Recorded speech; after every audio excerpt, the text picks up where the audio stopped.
And Sue's enamored with him. Yes, Is that she the is. second time I've used enamored? She's all aflutter. I don't know. You're just bringing it right down Main Street. X23, Laura Kinney, one of my favorite characters. She's great. I think you And have a lot of favorite I do. characters. I do. Okay. I do. You can have lots of favorite characters. I mean, if everybody can be great, everybody can be my favorite character. Exactly.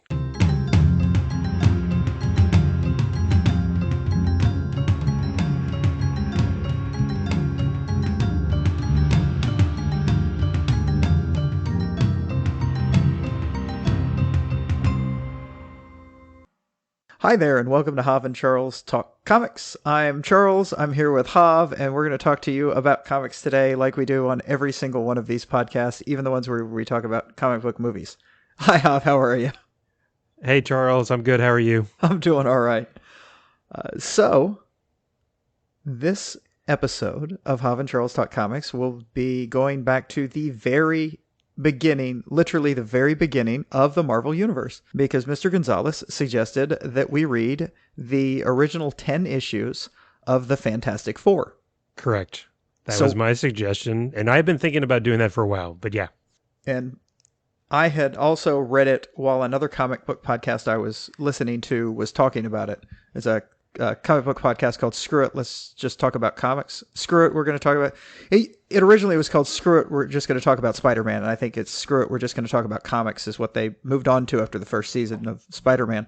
And they did a lot of the Kirby Stan Lee run, but they did it in big chunks. And I think I read most of those 10 there back then, because there was some familiarity when I read it the second time. And Gotcha. then we also, and I went ahead, just so you know, we didn't talk about this before, I did read the 3 issues of the Galactus arc. Cool. Me too. And I'm really glad I did for reasons that we will talk about. Cool.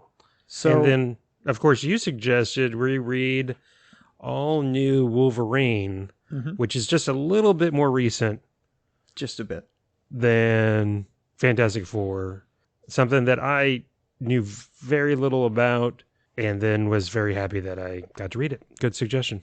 Thank you. I enjoyed it. I enjoyed it enough that today, before we recorded, I reread the first annual they did for that, and I'm going to start reading on from issue 12 where we stopped, because I read it before, but I was enjoying it so much. I want to get to some stuff that I enjoyed even more deeper in the run. Cool. Yeah. And and I was moving my way along on Invincible, like I said when we talked about that last week, that I'm probably going to go ahead and finish reading that whole 144 issue arc. Except I'm down to just 4 more borrows on Hoopla. So I was like, okay, I'm going to stop right now, because we're going to probably do... The month's not over yet. We're going to make a suggestion, although I've already downloaded what I'm going to suggest for Hav. He's going to suggest something, and it might be on Hoopla, and I might need those 4. Plus, that's where I listen to my books on tape, and I might finish my book on tape before the end of the month, too. So, how many borrows do we get? I think it's something like 15. Okay. That sounds right. Okay. Yeah. So, as we usually do, we usually start with what was released chronologically first, and just by a smidge, Fantastic Four, the original first issue, is a little bit earlier than All New Wolverine. That is true. By 50 plus years. Yeah. So, yeah. And you know what? This is something that published November of 1961. Like you said, it is the launch of the Marvel Universe, right? Absolutely. They were not even Marvel Comics until then. That's really when they made the shift. There was an interesting introduction by Stan Lee in the beginning of that. I don't know if you read that. I did not. Oh, it was fascinating, because he talked about starting out there when they were Timely Comics and how it moved along, and then they became Marvel as they invented the Marvel Universe. And it talks about how all of his plans were to be able to bring all these comic characters together, and he was very lucky to be with Jack Kirby, who had a lot of knowledge in doing superhero comics. And he talked about Marvin Goodman, who the story goes that there's a story that is probably not true in any way whatsoever, from what I understand, that Marvin Goodman, the publisher of Timely at the time, the Timely Comics and Marvel Comics, had played golf with the publisher of DC, and he was talking about Justice League, so he came back to his guy Stan, his cousin-in-law, and said, I want you to do a team book like Justice League because they're making all this money. And the story Lee tells was more along the lines of Marvin came to him and said, hey, I've noticed that this Justice League thing is selling a lot. Maybe we should do something like that. Yeah. Which makes more sense because, as people said, there's no evidence that he ever played golf with anyone from DC. None of this. It's just a nice story, but it was more along the lines of, hey, that's making money. Why don't you see if you can make some money for us? Thank you, please, and thank you. Yeah. So I can continue to pay you. And that was at the time when Marvel was cranking out monster comics, mostly, just because that was what was popular. That was one of the other things he said, was that they were just going on with things that were popular. No, so surprise, surprise, Stan Lee maybe would exaggerate and tell some tall tales, and maybe the stories got more grandiose over the years. But I heard the same story, that Goodman... Well, what I'm saying is I don't think Stan Lee told that story. I'm saying this is the story Stan Lee is telling. I think Stan Lee told one story that we're getting in this in the beginning of that, and then later people have extrapolated and added to it. Not so much that Stan Lee, and I'm not saying that Stan Lee didn't. He was a flim-flam man. Well, and I'd heard the same story. I had heard the story that supposedly Goodman, golf, DC publisher, told Stan, do a team book because it's selling like gangbusters. And then the other thing I think I heard Stan Lee actually talk about this, that they wanted to do something akin to what was going on with DC, and Stan didn't want to just pick out existing superheroes, and his wife said, oh, and he was about to quit doing comics, was the other thing, that he was about to do something different. And his wife, he says, told him, well, then do what you want to do. Make it a team book, but do a team book the way you'd want to do. Why not? If you're really thinking about quitting, go out on your own terms. And so that's why and how him and Jack Kirby, and again, I don't know the who thought of what, and how that combination came up with Fantastic Four, but then we get Fantastic Four. So yay. There's in that same thing we read, there's a 2-page synopsis that he sent to Jack Kirby with breaking out the characters and what he was looking for and the first issue. Did you read it on Hoopla or did you read it on Marvel? I read it on Hoopla. None of that would have been on Marvel. Did you read that on Marvel Unlimited? Yeah. Oh, okay. If you'd have done the Hoopla one, that's where I got all this. Gotcha. And in that, Stan Lee also talks about exactly what you said about his wife saying he was mailing it in with comic books because he always wanted to be a better writer, and when he would do advertisements and other things, he would write better and work harder at it creatively anyway. Because I'm going to say this, Stan Lee's not a great writer. He's got great ideas. He is a bombastically brilliant, but his writing isn't great. There's a reason why he never wrote the Great American Novel like he wanted to. Yeah. I mean, I'm not going to, I think he's fine. I mean, is it my cup of tea all the time? No. I mean, it is what it is. It's, speaking of, I know we've used this phrase before, you have in particular, of its time. Mm-hmm. It's what I expect Stan Lee written stuff to sound like, quite frankly. Well, yes, he definitely has his own style. Yeah. So no, I didn't, you know what, I'm going to have to go back and read that now. I'm not going to take the time now to do it. But the other thing I will mention off the top is Jack Kirby is not the Jack Kirby that I come to think of. When I see this, it's not him at his prime. He's not there yet with the first 10 issues. That was what I was saying in the intro about reading these 10 issues and then jumping back to issue 48, 49, and 50. It was a completely different artist. I mean, it was the same artist, but it was a completely different artist. The lines were better. You have really hit this art that he's known for with the way he drew the space things and the Silver Surfer and all of that. It was all of a sudden you recognize it completely you can't look at those and go, oh yeah, Kirby drew those. Because you wouldn't Yeah. even say, hey, somebody was aping Kirby and drew those. No, those were just his. It was his art. Now, it was also interesting, I don't know if you noticed it, the big difference in some of the stuff between the first issue and the second issue. Like what? In the very first issue, Reed Richards was much older looking. Huh. And then he immediately got younger looking in the next few issues. When they first drew him, and he didn't get like lots younger, but he definitely looked younger and less massively middle-aged man dating a 20-year-old who, although their relationship seems really weird. Oh, yeah. And Well, go ahead. and then you can tell that they had been doing monster comics, because in the first 10 issues, the Thing was more of a monster type look. He looked melted instead of the craggy that we came to, and that was the amazing thing when we read the Galactus arc. All of a sudden, he's the Thing like I think of him, with the big craggy brow, because he had more of a rounded head instead of the craggy brow, and it just looks so different. And nowhere in the first 10 issues did he use his catchphrase. No. Which surprised me, because they are so known, Marvel is so known to have gotten to certain things so quickly.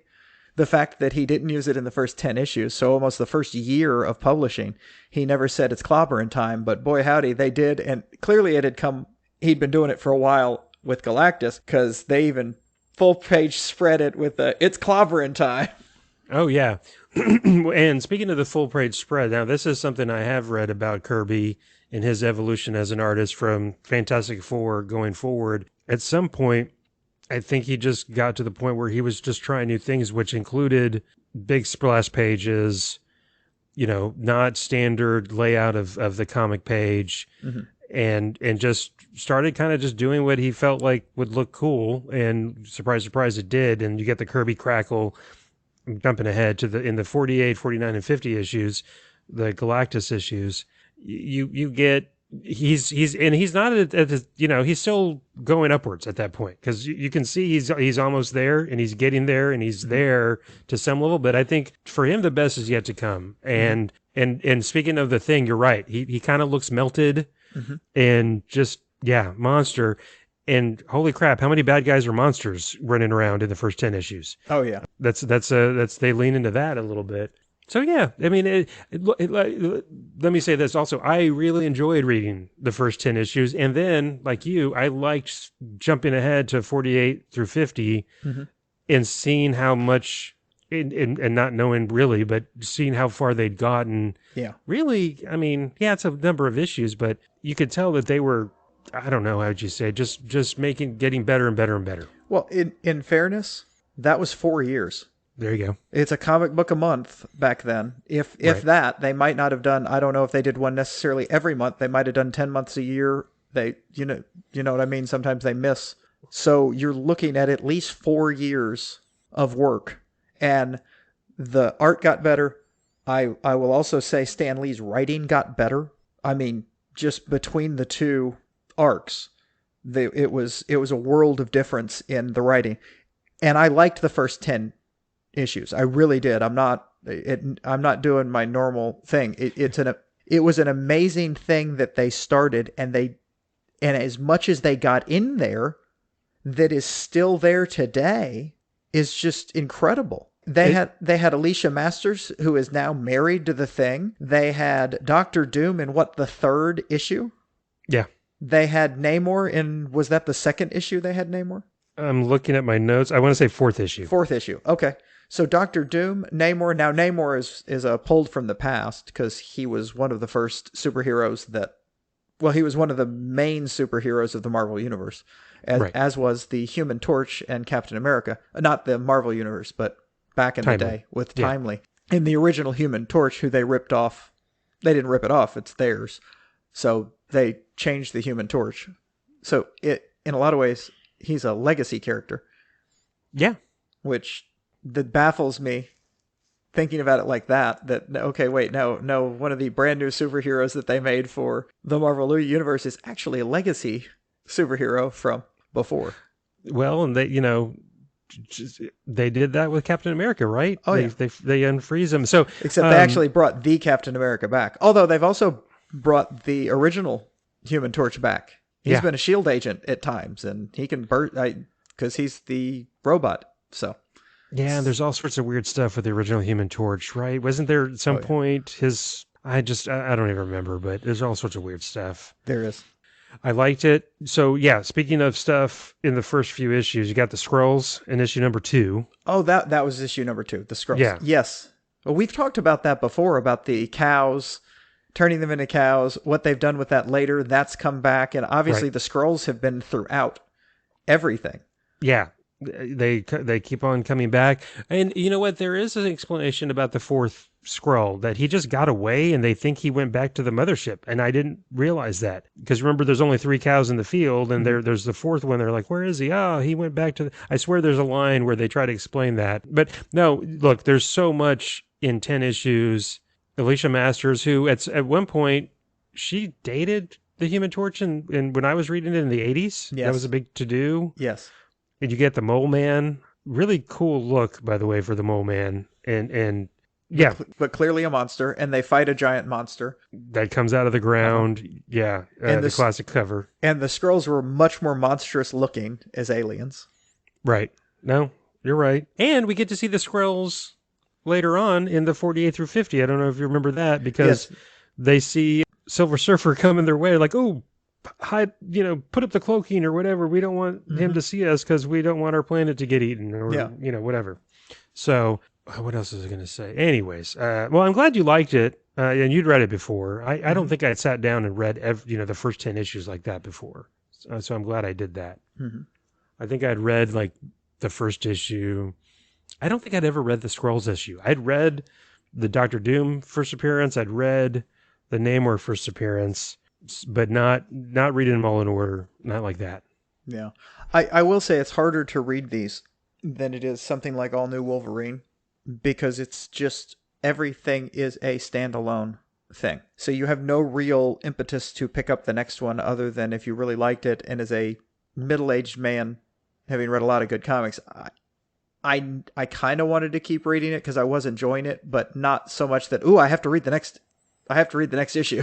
Right. Well, and that's the first 10 issues as opposed to the 48 through 50, right? Mm-hmm. And those they did a 3-issue arc that, if they did it today, would be a massive summer crossover event. Maybe a year-long thing. Including the 3rd issue of it, where half that issue was Johnny Goes to College. That was the 3rd issue, right? Yes. In the first issue, they're wrapping up the previous arc with the Inhumans. A big part of it was wrapping that up, yeah. But they were at doing arcs so sometime in that, and I will say in this 10 issues, they did kind of tease arcs and start doing a few arc type things in it, because they rolled from the end of one issue where Doom was saying, Namor, I should, Namor is someone I should look into and do something with. So that kind of rolled into the Namor, him co-opting Namor as someone to help him battle the Fantastic Four, and then the heel turn. Well, Doom can't do a heel turn, but still, the betrayal of his evil compatriot when he turns on him and tries to kill him as well. Yeah. No, because it's been a little bit since I read this too, the first 10 issues, but they introduced Namor in his own issue, and then they introduced Dr. Doom in his own issue, and then they team them up, right? Well, they kind of did that was interesting with what they did with Namor, because they came back and then did that with Captain America, basically. It was the same thing they did with Captain America. Namor was at a homeless shelter because full disclosure, all the fighting and the infighting annoyed the hell out of me.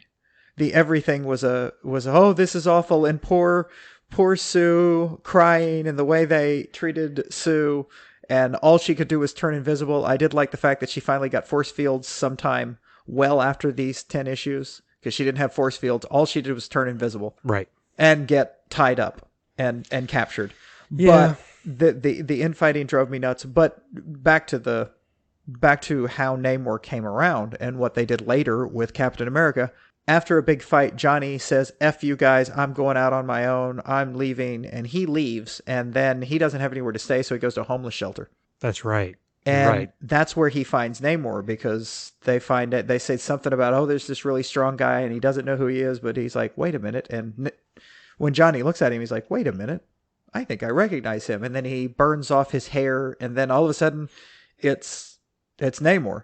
So he throws him in the ocean, and that wakes him up and brings back all of his memories, and because the ocean is what gives him strength. And then he finds out that we've destroyed Atlantis with nuclear testing, and he comes back to destroy all mankind.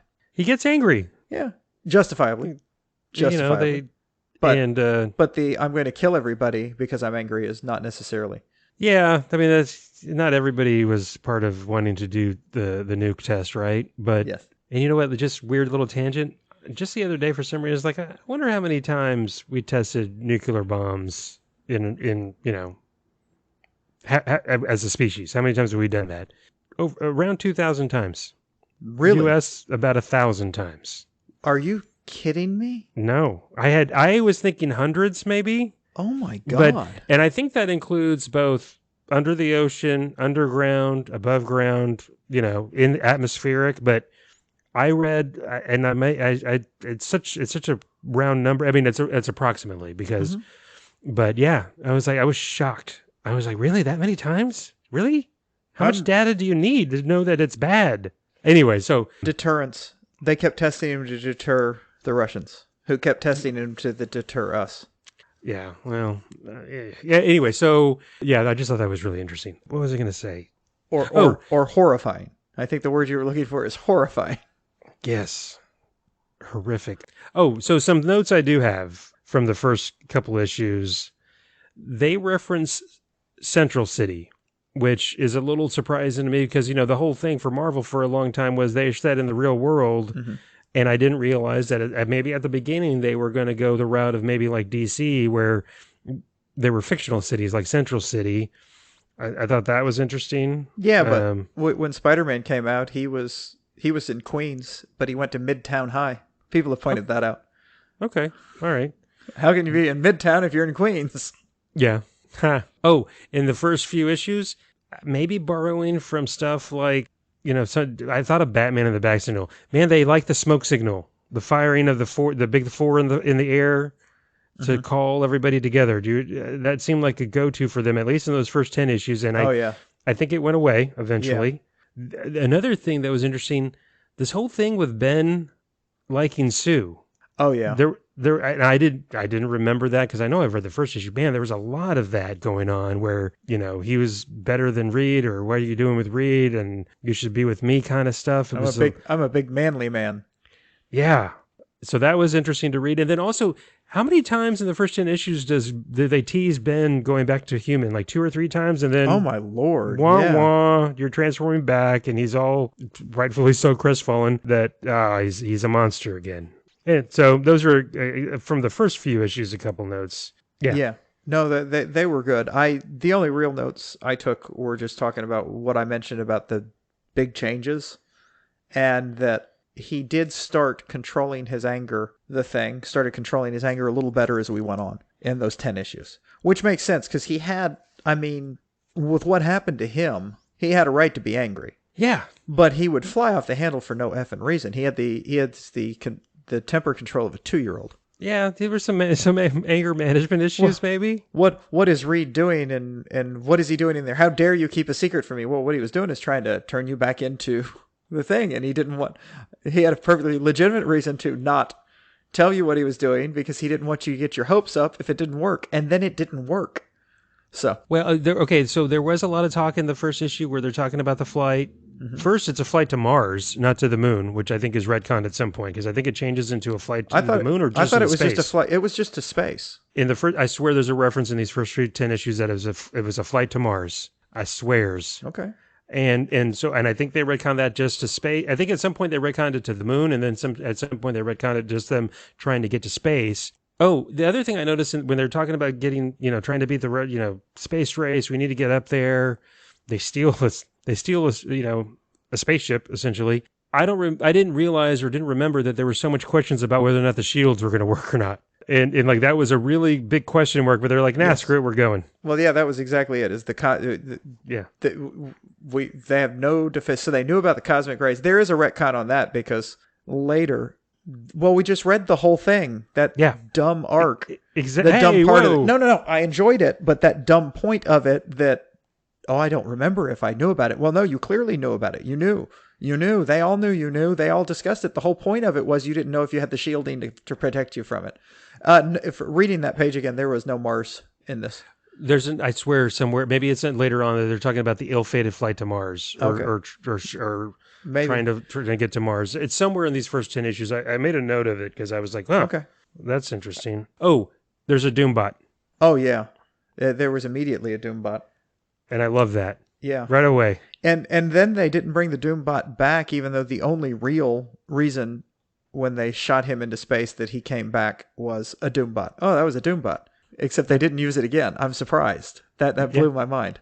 Instead, they brought him into Stan Lee and Jack Kirby.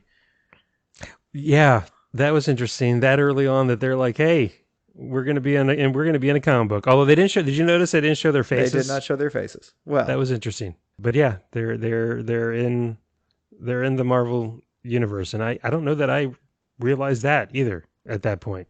That early on, I know that other artists and writers have done that, but yeah, that in the first 10 issues, Lee and Kirby put themselves in the Marvel universe. So the only other thoughts I had or things I wanted to ask you about or talk about, not really ask you about. What can I educate you on, Huff? Yeah, please. What does it all mean, Charles? I don't know, my friend. I do not know. Having read, oh my God, Marvels. Yes. And seeing the whole arc in Marvels about Galactus, it was cool to go back and read this. Mm-hmm. And what I immediately thought of was, so there's this huge dude that's going to devour the Earth. Where's everybody else? Where are the Avengers? Where, I know, it's a Fantastic Four comic, but that was nowadays, like you said, it would have been... That's an all hands on deck. Yes. It would have been a company-wide event for a year or two. Are you kidding? The answer to that is, I guess they did exist at that point. This was 4 years later. I don't know if the Avengers existed, but Spider-Man existed. The Hulk existed. No, the Avengers did, and so did the X-Men, although they might have been in reprints at that point. Maybe 4 years in. Maybe it was more into that. They might have gotten a little farther. I just remember reading that the X-Men did not do that well. Yeah. And at some point they went to reprints. Well, no, I'm saying that Galactus was about 4 years into the run. Right. So that's 4 years into the Marvel Universe. I don't think they were in reprints. X-Men were in reprints by that time because I don't think they went. How long after the Marvel Universe started? I don't know. I could be completely wrong about that. I don't know. X-Men did not get good until Claremont took over, from what everybody says. Yeah. Well, anyway, so not till Claremont took over, till they did the big thing, and then Claremont took over. Anyway. Oh, you also get here 48. I mean, they'd already somewhere in between the 10th issue and when we start up in the 48th issue, they'd already introduced the Watcher. Mm-hmm. Yeah, that was interesting. I will say with Galactus, one of the things I found amusing of him this time is he was not nearly as big as he is later. Right? I mean, he was big in comparison to a person, but Galactus is big in comparison, is big enough to dwarf a planet kind of thing later. Because, I mean, when he was fighting the Beyonder, when he was in Secret Wars, he was so just gigantic when Doom goes and attacks him there. Yeah. Oh, God, Doom is such a jackass. Well, okay, speaking of Doom, going back to the first 10 issues, not a lot. I mean, obviously they developed the character because it's more just about him being into the occult and mixing science with the supernatural. Uh-huh. And apparently, again, between number 10 and onwards, that's where you get more of the development of him. And I guess eventually we'll learn about his thing with trying to get his mom out of hell and, him being the monarch of Latveria and all that. But at the beginning, he's just more of a evil sorcerer scientist kind of thing that wears a mask. Well, he is that, but we don't know all of his backstory yet. True. They hit it out of the park with Doom. I mean, he is the biggest villain in the Marvel Universe. Yeah. He's or at least the Earth-based Marvel Universe. One of my favorites, if not my favorite. I'm trying to think of one that, Magneto is a pretty good bad. Who, quite bluntly, if Doom decided to get rid of Magneto, he'd do it quickly. Yeah. I'm trying to think. Galactus is a pretty good bad. Magic. I said, that's why I said Marvel Universe on Earth. I gotcha. Okay. Okay. Point I taken. corrected myself because I realized that there are some big baddies out in the universe.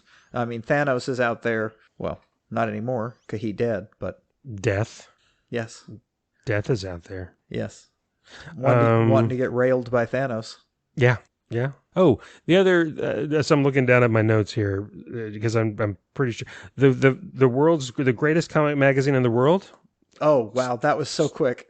number three, number Uh-huh. three issue. The greatest comic magazine in the world. And you know what? I don't know that I've ever heard anybody or heard Stanley take credit for it, but I would not be There is surprised if it no. was Yeah. Stanley said, you know what? We're putting that on the cover. And probably, I wondered, I would love to be a fly on the wall. But really, dude? Who's Number gonna three stop issue? us? Who's gonna stop us? My guess is it was selling like hotcakes. Maybe. Yeah. Yeah. The advertisements for the Hulk in I was whichever just, episode. I just saw that. Go ahead. It is just, and it is all over the place. It's written in the borders of the thing. The Hulk is coming. Who is the Hulk? You'll be Yeah. astounded by the Hulk, and the Hulk this, and the Hulk that, and the Hulk this. And you talk about absolute horror comic. Back from that they did. That is the Hulk. The Hulk is a horror comic. Yeah. Just from everything they did, and evidently that original Hulk run is all over the place. Well, to the point where I think they lasted like the first arc or the first run was like 10 issues. It was very few issues. And then they gave it a rest for a while and brought it back later. Yeah. Because they could not figure out what they were doing. They knew that's the thing. They knew they had something with it, but they didn't quite know what to do. Well, and they also started talking about the Thing as hulking and this, because I think they thought, okay, we like this Thing character. And I got to wonder if that wasn't the thought with the Hulk. Well, let's do a character like the Thing, but with its own book. And let him go back to being just a person. And then, of course, you get the Dr. Jekyll, Mr. Hyde aspect of it with the Hulk. Whereas Ben is just a big lumbering Oaf. guy either way. You're the word you're looking. Oaf. Oaf. There you go. Yeah. Another note. God, Alicia Masters, the guys like her. Silver Surfer even is a little enamored with her there. Yeah. Well, that was the whole Ben goes off because he's fallen for her and she's kind of fallen for him. And then the Silver Surfer is there and he's like, well, surely she'll like this smooth alien thing over my craggy. It was just fucking weird. Yeah. So, any other thoughts or takeaways or? I thought it was I see why it did well and spawned what it did. And it also makes sense why they can't make a good movie out of it. Why? I don't know. I'm just making fun of the people that tried to make a movie out of it. I mean, no one's managed to make a movie out of it. We'll see if when Marvel actually does one, if it works. Maybe. I mean, look, not everything's got to be a movie. It does now, my friend. Some things are better suited for episodic or, a 10 episode run. Mm-hmm. I don't know. I like, before we got on here, we were talking about Titans on, DC, and I love Doom Patrol. I like Titans too. I love Doom Patrol. No, I don't think a Doom Patrol movie would work. I like the way they do Doom Patrol, and you may be correct that a Doom Patrol movie would be difficult. I don't know. So, and I know maybe that's comparing apples to oranges, Doom Patrol to Fantastic Four, but we'll see. But, real fast, the force field thing. I made a note because you brought it up.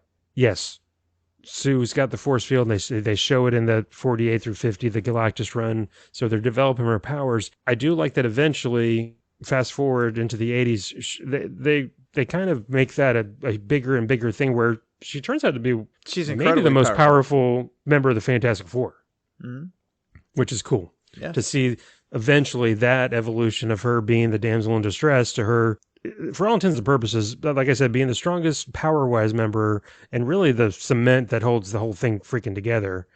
And then the other thing, right off the bat in the first 10 issues, you do get the whole Johnny versus Ben and the animosity and Johnny picking on him and all that starting in the first 10 issues, which is nice to see. So I think that's all the big notes I got. So let's talk about Sue. Okay. That was one of the most sexist run of a comic. They basically took a character and they said, what if we based a character over what the Justice Society did with Wonder Woman? she talks about having to be, in charge of, be their like den mother. She was just there so they had a woman, and it was, except they called her a girl.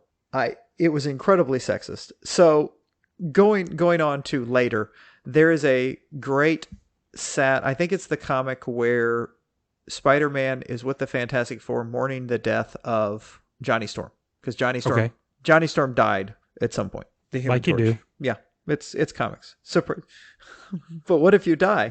You can't get better from death. You'd be surprised. That was Yeah. So they're telling stories. They're telling stories about how Sue always looked after her brother, and Peter tells a story that none of the others had ever heard because only he, Johnny, and Sue knew about it.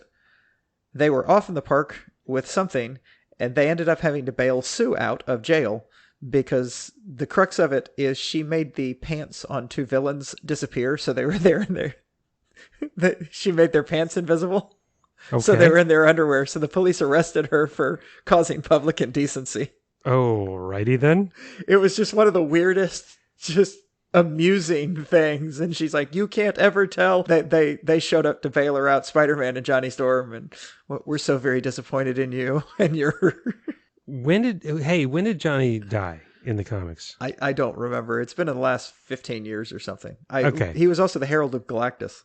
I heard about that. I think that was when I think he died as the Herald of Galactus. Okay, that's interesting. Okay, because no, I have not read Fantastic Four in a while. And that's when Spider-Man became a member of the Fantastic Four, because he asked him to take his place. And then when he got back, because he left a will, a video will, and when he got back, he's like, oh man, that was a joke, because he and Spidey are friends, and they have the similar type relationship that Johnny and the Thing have. It's going. He's like, that was a joke. I didn't really mean it. Ha. Well, and speaking of Johnny, also in the 48 through 50, the Galactus arc, you see him go to college. Say again. Go to college. Well, but yes, at the end, but at the beginning, he's in love with Crystal from the Inhumans, which becomes a thing later on. Mm-hmm. Also, it was a thing then, and will be a thing throughout. So it also works out later on, because at the end of that arc, the Inhumans they're trapped with a negative zone around them, that nothing can break a negative zone, except her force field was able to get them out. So she's already gotten serious powers. Right. But that comes back because Johnny can always get in to see the Inhumans. Ah, okay. Yeah. Because I've seen arcs where they're like, Johnny, we need to get in touch with it. Okay, I'll go. Well, let's go talk to Crystal. I can get in. They know I'm a friend, kind of thing. Gotcha. Yeah. Okay. So, yeah. It was cool. You know what? This is going to sound so weird. I'm going to say it out loud. As from a historical perspective, to see where it all started, and read it, the first 10 issues. I have a finite amount of time to read stuff I like as it is, but when I'm looking for something to read, I'm probably going to pick it up at issue 11 and keep on going. Okay. And just because I'm interested to see the progression, the evolution from where we left off here to getting to Galactus, and then beyond that, because I think we've mentioned it before on the podcast, Lee and Kirby had 100-something issue run together on this thing, which is kind of cool. That is impressive. I was thinking about, since I've already got it downloaded and I'm low on borrows on Hoopla, that I might read the beginning of that second one on the one that had the 48 through 50, the 40 through 50 right there, that had that arc with the Inhumans, that had some more stuff where they were more updated. Yeah. Well, hey, don't forget. I mean, we have Marvel Unlimited. Yeah, I know. We didn't talk about Doctor Doom sending them back in time and Ben Grimm being Blackbeard. That's right, and that comes back, doesn't it? It does, and it shouldn't, but they have to, and it's hilarious that it comes back, and it's just, that was a ridiculous comic, which I appreciated because it was so ridiculous. You know what I mean? Yeah. It was just such oh my God, this is for kids. And as a kid, I would have thought that was so effing awesome.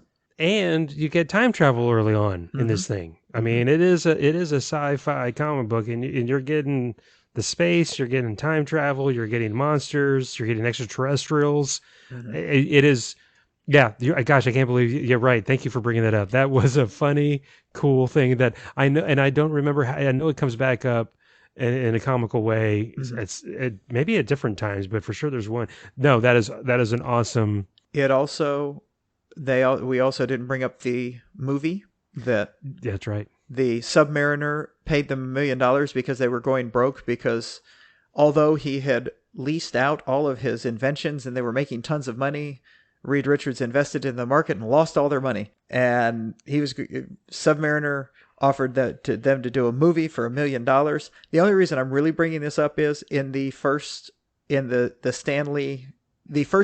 of the Green Goblin Mm-hmm. in Marvel Comics, he offers $100,000 to Spider-Man to come do a movie in Los Angeles in order to bring him out there to kill him. And there's a crossover with the Incredible Hulk. Huh. Yeah, so it was interesting having read that and having read that Spider-Man comic, the Green Goblin's first appearance. It's like, oh my gosh, okay, so they're kind of rehashing. They're really reusing some plot lines already, because there wasn't that much time in between those. It's like, that's what I was just gonna say. Huh. Okay, that's interesting. No, that you know what, you're right. The movie thing was weird. I didn't really. I mean, it was just a weird. That was the Blackbird thing was I enjoyed more. The movie thing was just weird. The whole Namor thing. And he would just like, okay, I'm done. I'm going back to the sea. Oh, yeah, and I I'm going love back Sue. Yeah, I love Sue, and Sue kind of, yeah. And Sue's enamored with him. Yes, is that the second time I've used enamored? She's all aflutter. I don't know. You're just bringing it right down Main Street. You know it, and you know it. Oh, I'm a little goofy. I'm getting tired. No, it was the Namor thing was just weird. He was he had a weird look. Yes. And I know that goes back to the Golden Age, but yes, just a weird. How can it be the Golden Age if you have that? Anyway. Well, yes. Okay, the character of Submariner. I know. It's just weird and cool. I've always enjoyed. He was not a big, but he was part of the Avengers run where I was reading it back in the 80s. So there's a sweet spot there, special place in my heart for him. But it's just interesting. Where I mean, he's got feathers. He's got wings on his ankles. Well, that's how he flies. Sure. I mean, I know. That's clearly aerodynamically accurate. It just makes a lot of sense. Yes. Okay, I'm done. So, did you see the thing recently that came out? I forget which company it was. Before they had held the rights to the Iron Man movie, and they released it back to Marvel because they didn't think a man with that kind of armor could fly. And that's why they didn't want to make a movie with it. And the joke was, okay, and then they see the Iron Man movie and how much money that made, and now they're just, what the ever-loving hell. It was just recently, it was all on, how things come up on Twitter.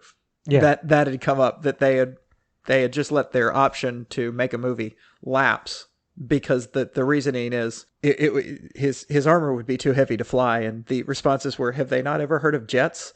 And I was going to say, and have they never heard of, I don't know, fantasy? Someone made the comment, so Air Force One was a fantasy? Make believe. Oh, yeah. Plus, big metal things flying like to the moon. Yeah. It just, yes. That's interesting. What company? Do you remember what company it was? I do not remember it. No, I don't. I wish I did, but. Okay. So I just thought I'd bring that up. That was interesting. So yes, overall, I enjoyed the Fantastic Four. Well done. Thank you. I appreciate it. You're welcome. So I want to thank everyone for listening. And we're not wrapping up. I do want to mention that we have a website called havandcharles.com. That's Hav, Jav, and A-N-D, Charles.com. You can send us emails from there to our email address, and we will read them on there if you ask us to. Actually, we'll read them on the air unless you ask us not to. That's how that's going to work. We're going to assume you wish them to be read on the podcast. And I want to reiterate a new segment that I would like to try out that I brought up on the last podcast. Came up with it live on the air. Well, live on the recording with Patrick and Hav last podcast. And that is, email me when Hav and Patrick are wrong. This is in particular Rochelle and Julie, but anyone can play this game.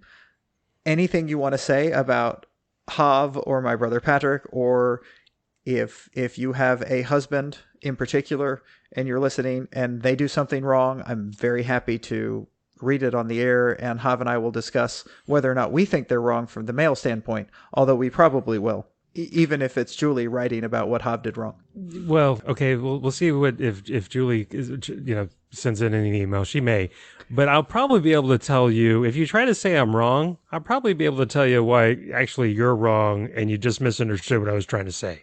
So there's that. So just So bring it. Bring it. Hav is trying to say he's never wrong.